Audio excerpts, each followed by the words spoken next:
All right. Hey, everybody. We're still plugging along. This is our last full day. I'll probably still do a quick lesson on Tuesday, but it'll be a little shorter than usual. I think even today's lecture will be shorter too. So, as a reminder, make sure you keep a track of the dates. Tomorrow, I'll be posting the final exam study guide, and make sure you're starting to work on your papers or just think about them. Okay, well, let's begin. We're still working through this book, the discussion between Dennett and Plantinga. Make sure you also get your handout. We'll just be following along in the handout. Now, if you look at the handout, you'll notice I go from chapter 2 to chapter 3, back to chapter 1. The reason I did that is because there's like a few different topics that Plantinga and Dennett are going back and forth on. So I think it's better to kind of stick to one topic at a time and then trace it through chapters 1 through 3 or chapters 2 and 3, and then trace another topic through those chapters. And that means skipping around, but in terms of the presentation of material, I think it's better to do it this way by topic rather than trying to go straight through the chapter. Okay, so if you remember from last time, Plantinga wrote a lot to try to argue that theism and evolution are compatible. What does Dennett have to say to that? He seems to agree. Theism and evolution are compatible. I thought he might want to, and he doesn't also really make any objection to Darwinism and theism being compatible. If you remember, Plantinga had a specific meaning for the word Darwinism.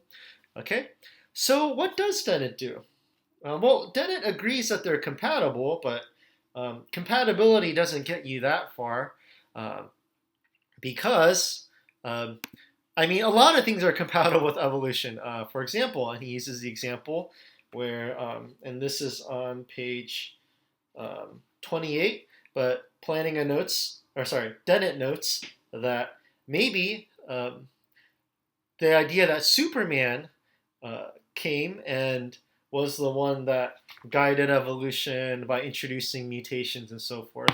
That's also compatible with evolution. Nothing in our evolutionary history contradicts the idea that Superman did that.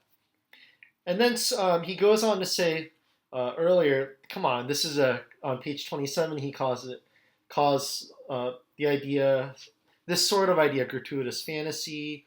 Page 28, he calls it a science fictional fantasy. So the idea is, Dennett's kind of saying, yeah, theism and evolution are compatible, but theism is just like Supermanism. And so he doesn't present a clear argument, so I formulated it into an argument. So premise 1, the belief that Superman guided evolution is analogous to the belief that God guided evolution. The belief that Superman guided evolution is unreasonable. Therefore, the belief that God guided evolution is unreasonable.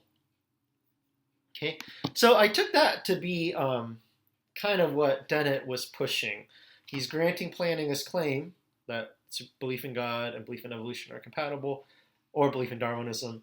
But he's also saying that, well, but come on, that's a pretty ridiculous view that God created everything. It's just like saying Superman created everything. Okay, so that's the first argument. The next argument I see Dennett giving is this.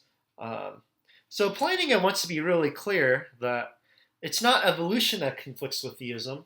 It's naturalism plus evolution that conflicts with theism. That was the end of last video, so recall that. Now, one of the things Dennett points out is, come on, all the scientists are already assuming naturalism anyway. So naturalism is supposed to come along with evolution in the first place. And he gives on page 30 and 31 a law story where somebody is, they're debating over, did somebody steal or did somebody kill someone, right? An art critic. And he's in this court of law and he's trying to defend himself. And what he says is, well, you haven't ruled out the possibility that Satan and his minions might have also caused earthquakes or been involved and so forth. Now the courts would be like, come on, that's ridiculous. Satan was not involved, and appealing to Satan is not going to get you out of being charged. Okay. Uh, Now what Dennett wants to point out here is that's right. That would be ridiculous, and it's because in the courts of law we assume naturalism. We assume that there's no supernatural entities at work. And so, same for when we're studying science and same for when we're studying evolution. We're going to be assuming naturalism is true. And so, Satan, God, leprechauns, none of these supernatural entities are at work. So, if I were to put Dennett's argument into, number premise form so we can clearly see its form, it would go something like this on the handout. Premise 1, naturalism is assumed in courts of law and the sciences. If premise 1 is true, then we should take naturalism to be a part of the sciences. Therefore, we should take naturalism to be a part of the sciences. Okay, so those were the two main arguments I saw from Dennett. We're going to talk about one more part later, but those were kind of the two kind of thrusts I saw Dennett put forward. So let's see planning as responses in the next video.